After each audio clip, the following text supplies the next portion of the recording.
On fait tous confiance à cette étiquette élégante, ce terroir ancestral gravé sur le verre. Le vin, c'est la culture, la tradition, les bienfaits du resveratrol pour le cœur. Mais derrière ces promesses se cache parfois une réalité bien différente. Des résidus de pesticides, des additifs non déclarés, des colorants industriels. Pour ceux qui croient faire un choix sain en optant pour un verre de rouge, ou pour ceux qui font confiance aux promotions de leur supermarché habituel. Ce n'est pas seulement de l'alcool, c'est toute une industrie qui s'est transformée. Aujourd'hui, nous allons comprendre comment l'industrie viticole moderne fonctionne vraiment. Comment certaines bouteilles à 3 € peuvent exister sur les rayons. Et surtout, ce qu'il faut savoir pour faire des choix éclairés. Commençons par comprendre l'effet de halo santé qui nous influence tous. Vous connaissez cette sensation en rayon. Les bouteilles colorées qui attirent l'œil. Les étiquettes sympas, les prix imbattables à 4 ou 5 €. On se dit qu'on fait une bonne affaire. Du vin à ce prix, pourquoi s'en priver? Mais posons-nous la question essentielle. Comment produire du vin à ce tarif? Un vigneron indépendant vous dira que le coût de production d'une bouteille de qualité, entre la culture, la vendange manuelle, la vinification soignée, dépasse largement ses prix. La réponse tient en un mot. L'industrialisation à grande échelle. Prenons l'exemple type des vins de table vendus dans les grandes surfaces européennes.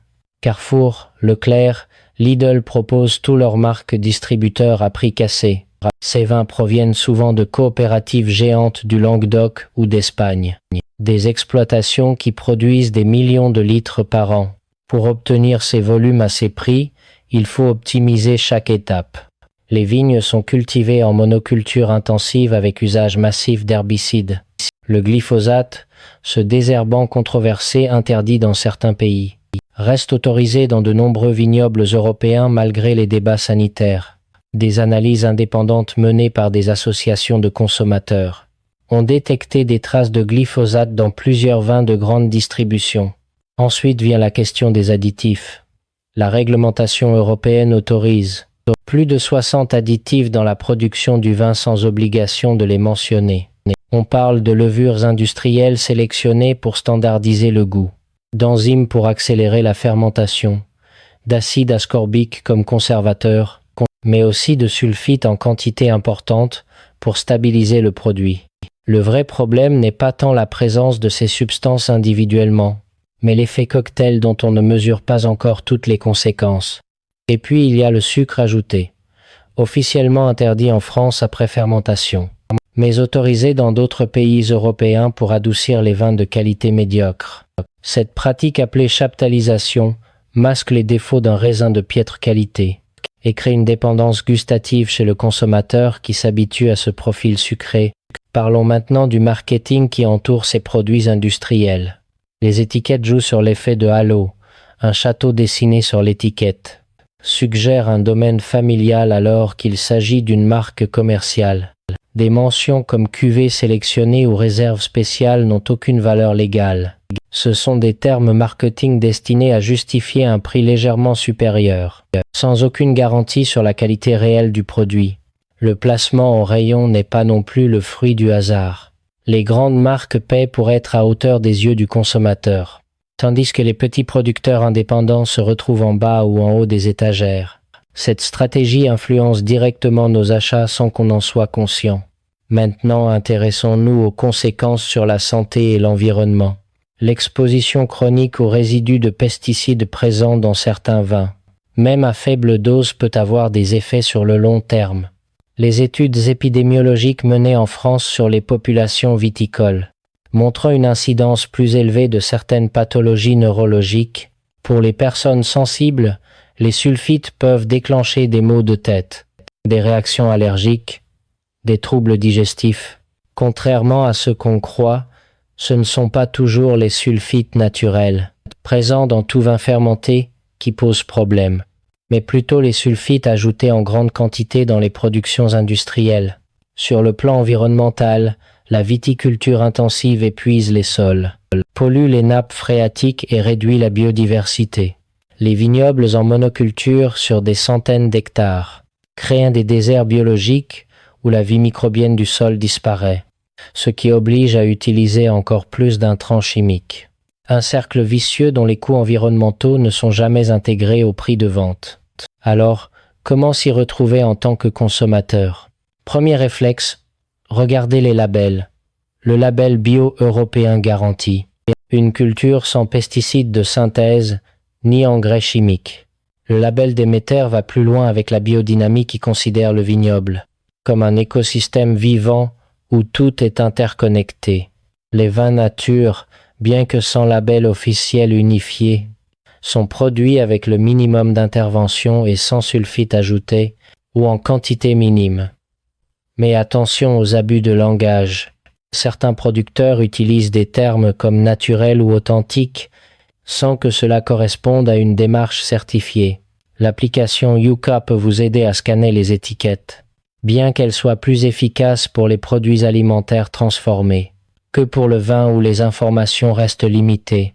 Le site Rappel Conso permet de vérifier si un produit a fait l'objet d'un retrait ou d'un rappel pour non-conformité ou risque sanitaire.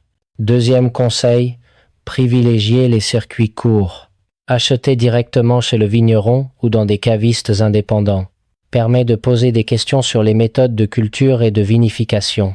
Un vigneron passionné sera toujours heureux de partager sa démarche et de vous faire goûter ses vins pour que vous compreniez la différence. Troisième point, acceptez de payer le juste prix. Un vin de qualité produit dans le respect de l'environnement et de la santé ne peut pas coûter 3 €. La fourchette raisonnable pour un vin, issu d'une agriculture respectueuse, se situe entre 10 et 20 €, ce qui reste accessible pour une consommation occasionnelle et réfléchie. Il vaut mieux boire moins mais boire mieux. Quatrième astuce, apprendre à lire entre les lignes des étiquettes. La mention mise en bouteille au château ou au domaine garantit que le vin a été produit et embouteillé sur place, par opposition aux vins négociants qui assemblent des lots de provenances diverses. Les appellations d'origine protégée, comme AOC ou AOP, offrent un certain niveau de garantie, mais restent variables en termes de qualité réelle. Cinquième conseil, diversifier ses sources et ses régions. L'Europe regorge de vignobles moins connus qui produisent d'excellents vins, à des prix abordables. Les vins du Jura, de Savoie, du Portugal, de Sicile ou de Grèce offrent des alternatives intéressantes. Aux grands classiques souvent surcotés ou industrialisés, parlons maintenant des alternatives concrètes disponibles en France. Si vous cherchez des vins bio accessibles, plusieurs domaines se distinguent par leur sérieux et leur rapport qualité-prix.